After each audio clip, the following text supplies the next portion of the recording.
Okay, operation strategies. We're now up to overcoming resistance to change. I think this is one of those strategies that you can get your head around fairly easily, but as always, you just need to make sure that you understand what all the key words mean. So let's go.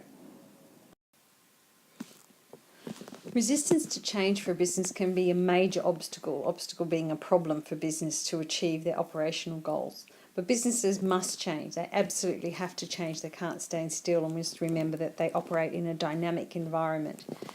The change could come from a threat from the external environment, and you'll see I've got our little acronym there. It could come from forces of globalisation, or it could come from a need to maintain a competitive advantage through operations, or it could actually be a combination of all three. But the only constant is that change will come. No business can stay still. The challenge for a business, though, is they have to find the strategies to overcome resistance to change, or else they're going to risk being overtaken by competitors and the business could fail. And a good example for that is Nokia. They were quite comfortable with what they're doing, and they reacted way too slowly to the smartphone threat from Apple and Samsung and got left way behind. I'm hoping in that last slide that you were thinking madly to yourself, oh my goodness, what do those letters all stand for? I'm going to leave that to you, and I'd like you to know that by tomorrow. External influences, every one of those letters stands for one of the external influences. You do need to know what they are.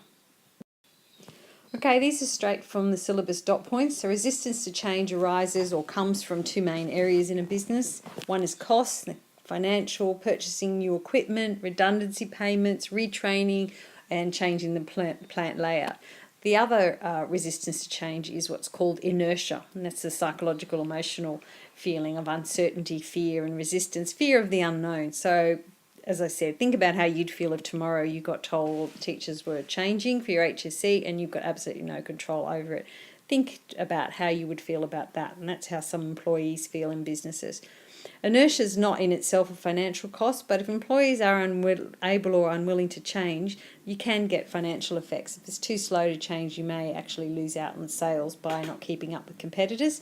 And then a manager's role is that you lead those employees toward change in as positive a manner as possible. You're not going to expect they're all going to be head over heels about it, but if you can get them there in the end, you will have done a good job.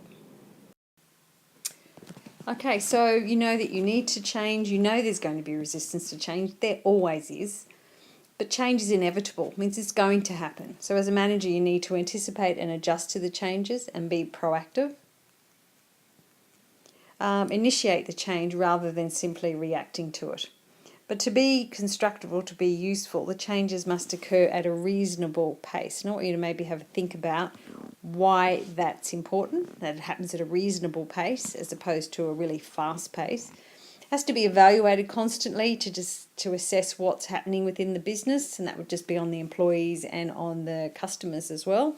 And also you want to be encouraging employee participation, because really if you don't have your employees along with you on this change, it isn't going to work. And that's going to have an awful lot to do with the sort of business culture that you have. If you haven't had a culture where employees were encouraged to participate, it's probably going to be a lot harder to get the changes happening than if you've got a culture where there's been a lot of employee participation. So the business culture has got a lot to do with whether the change is going to be effective and how long it's going to take to enable it. So now that we've identified that there is a need for change and we know there's going to be resistance to change, now we come down to, well, what are the strategies? What steps are we going to take to make this happen as painlessly as possible? So first of all, identify what's the source of the change. Where is it coming from? Is it an external threat? Often it is, but not always.